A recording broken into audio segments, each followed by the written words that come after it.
এই মুহূর্তে মুর্শিদাবাদ বামেদের সবথেকে বড় ঘাঁটি। বিধানসভা নির্বাচনে এখান থেকেই সিপিআইএম শুধু যে শূন্যতা কাটানোর ছক কষছে তাই নয়, রাজ্যে প্রত্যাবর্তনের নতুন স্বপ্ন দেখাও শুরু করতে চাইছে এই মুর্শিদাবাদ থেকে। এই জেলারই সদর বহরমপুর সাক্ষী থাকল ডিওয়াইএফআই এর রাজ্য সম্মেলনের। উপচে পড়া ভিড়, বিপুল মানুষের গর্জন, যেন লাল ঝান্ডার প্রতি আস্থার এক নতুন দিশা দেখাচ্ছে যুবরা।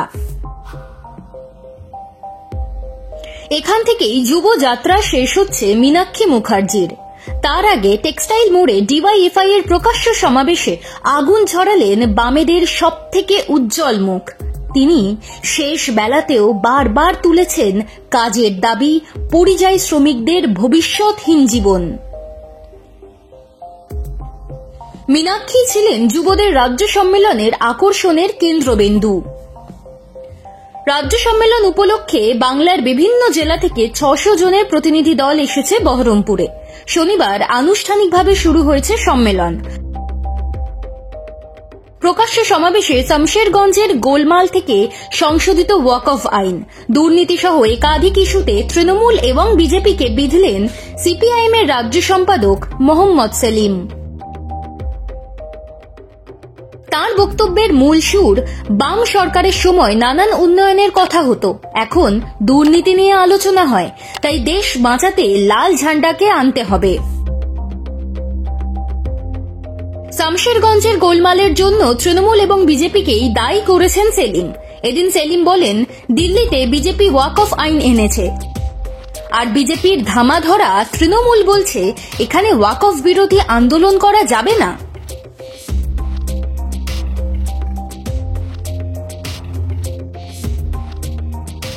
প্রকাশ্য সমাবেশে সেলিম ছাড়া সংগঠনের দুই সর্বভারতীয় নেতা এ রহিম, হিমগ্ন রাজ ভট্টাচার্য, রাজ্য নেতৃত্ব মীনাক্ষী মুখোপাধ্যায় সহ আরো অনেকে বক্তব্য রেখেছেন। সেলিম বলেন, মোদি, মমতা, ট্রাম্পের মধ্যে কোনো তফাৎ নেই, অর্থাৎ এখান থেকেই বিরোধীদের বিরুদ্ধে আক্রমণ শানাতে শুরু করেছে বামেরা। মীনাক্ষী কাজের দাবি, শিক্ষার দাবির পাশাপাশি বুথে বুথে কর্মীদের লড়াইয়ের ডাক দিয়েছেন। বিধানসভা ভোটে সিপিআইএমকে ফিরতে হলে বুথ সংগঠন জোরদার করতে হবে। আরো ভালো করে বললে, বুথ থেকে ভূত তাড়ানোই লক্ষ্য। তা করতে পারলে তবেই ভোটার ভাড়ার ভরাতে পারবে সিপিআইএম।